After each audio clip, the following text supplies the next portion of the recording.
Today I wanted to talk to you about children who may be acting out, showing sort of a rebellious nature, who are just sort of pushing those buttons with the adults around them and just sort of pushing that envelope, and how to sort of handle kids like that.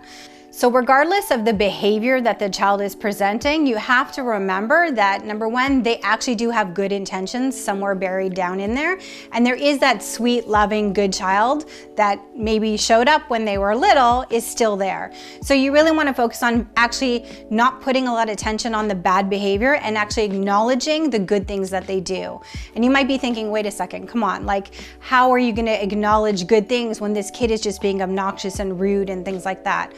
Well, really what you need to do is actually look at it from a very simple point of view. If you ask the kid to unload the dishwasher and they do it, you need to actually really acknowledge them and thank them. If they help with taking out the garbage, if they do clean up their room, if they're polite to their other siblings, you need to actually be looking and watching for all the good things that that child is doing, or teenager for that matter. They are there. They really are there. You actually just have to find them. And when you actually start to validate them and put attention on the positive things that they're doing, you'll notice that the negative behavior and that rebellious behavior will start to decrease.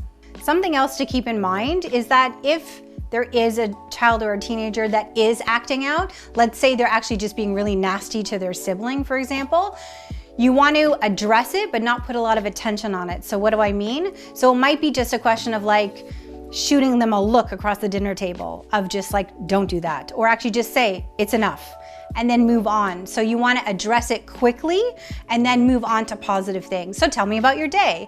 So if you stew and make it a big deal about they're so horrible and their behavior is so bad, it actually just makes that sort of fester and stick around longer. So it's really valuable just to very quickly, very short, address the issue, move on, and switch to something positive. It's a great technique and it works. Another thing that's really useful to implement is actually talking to the kid about things that they're interested in. If you start to build connection with a child that's acting out, you'll see they actually start to warm up to you and they start to want to talk to you. If you find things that they're excited about, whether it's music that they like, subjects that they're interested in school, hobbies, sports, could be some music lessons, anything. By talking to them about things that they love and enjoy, it will open up a flow of communication between the two of you where you might be able to get to the root of what's going on and why their behavior is a little bit off.